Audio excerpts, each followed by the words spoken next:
Hi hi സുഹൃത്തുക്കളെ, ഈ ഒരു നല്ല ഗുഡ് ഫ്രൈഡേയിലേക്ക് ഇത് ദുഃഖവെള്ളിയിലേക്ക് ഗുഡ് ഫ്രൈഡേയിലേക്ക് അവർക്ക് സ്വാഗതം. എനിക്കിതാണൊരു സംശയം, നമ്മുടെ ഇത് ദുഃഖവെള്ളിയാണോ അല്ലെങ്കിൽ ഗുഡ് ഫ്രൈഡേ ആണോ?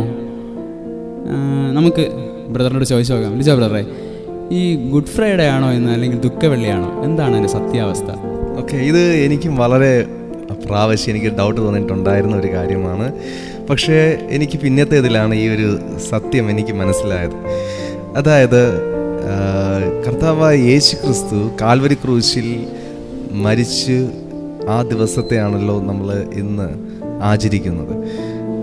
അപ്പോൾ നമ്മൾ യേശു ക്രൂശിൽ അനുഭവിച്ച യാതനകളെ വെച്ചിട്ടാണ് പൊതുവെ മലയാളികളെല്ലാവരും ദുഃഖവെള്ളിയായിട്ട് പറയുന്നത്. എന്നാൽ ബൈബിളിൽ യഥാർത്ഥത്തിൽ സത്യമെന്ന് പറയുന്നത് യേശു ക്രൂശിൽ മരിച്ചപ്പോൾ ആ ക്രൂശിൽ യേശു നമുക്ക് വേണ്ടിയാണ് ആ ക്രൂശിൽ മരിച്ചത്. അല്ലെങ്കിൽ ഞാൻ പറയുമ്പോൾ എനിക്ക് വേണ്ടിയാണ് ക്രൂശിൽ മരിച്ചത്.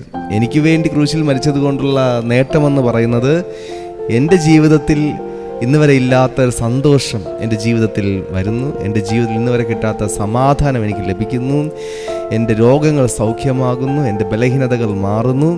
ഇതാണ് കാൽവരി ക്രൂശിൽ സംഭവിച്ചത്.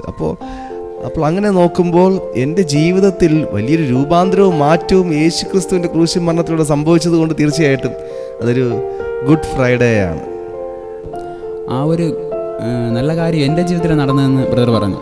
അങ്ങനെയെങ്കിൽ ഇന്ന് നമ്മൾ നോക്കുമ്പോൾ ലോകത്ത് കഷ്ടതയുണ്ട്, ദുഃഖമുണ്ട്, ഒരുപാട് പേര് കഷ്ടത അനുഭവിക്കുന്നു, ദുഃഖം അനുഭവിക്കുന്നു. പക്ഷേ എങ്കിൽ ആ ഒരു യേശു കർത്താവ് മരിച്ചത് കൊണ്ടുള്ള പ്രയോജനം, ആ ഒരു സന്തോഷം എൻ്റെ ജീവിതത്തിൽ എങ്ങനെ വരണം, അല്ലെങ്കിൽ എൻ്റെ ജീവിതത്തിൽ എങ്ങനെ കൊണ്ടുവരാൻ കഴിയും? തീർച്ചയായിട്ടും അതൊരു പ്രധാനപ്പെട്ടൊരു സംശയമാണ്. ഒരുപാട് പേർക്കുള്ളൊരു ഡൗട്ടാണത്.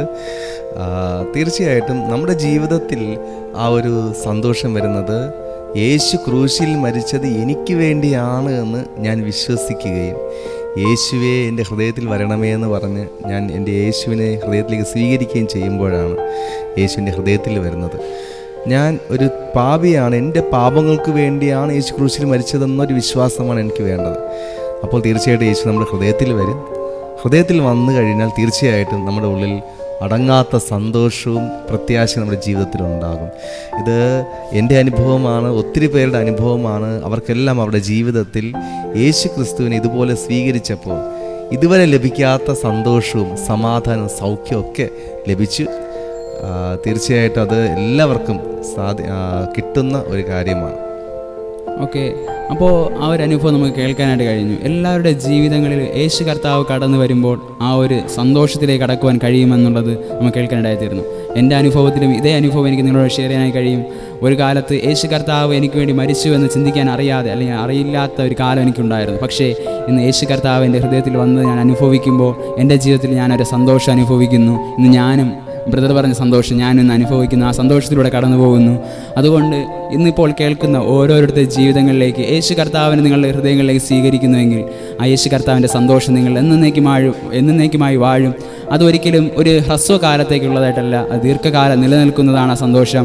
ഒരിക്കലും യേശു കർത്താവ് നിങ്ങളുടെ ഹൃദയത്തിൽ വന്നിട്ട് അവൻ നിങ്ങളെ ഉപേക്ഷിച്ചിട്ട് പോകുന്ന കർത്താവല്ല. എന്ന് നിങ്ങൾ കൂടെ ഇരിക്കുന്നവനാണ്, നല്ല സഖിയായി എന്നും നിങ്ങളോട് കൂടെ ഇരിക്കുന്നവനാണ്. അല്ലെങ്കിൽ ഈ നല്ല ദിവസത്തിൽ, ഈ ഗുഡ് ഫ്രൈഡേയിൽ യേശു കർത്താവ് നമുക്ക് വേണ്ടി ചെയ്ത ആ വലിയ കാര്യത്തെ ഓർമ്മിക്കാം. ആ കർത്താവ് നമ്മുടെ ഹൃദയങ്ങളിലേക്ക് സ്വീകരിക്കാം.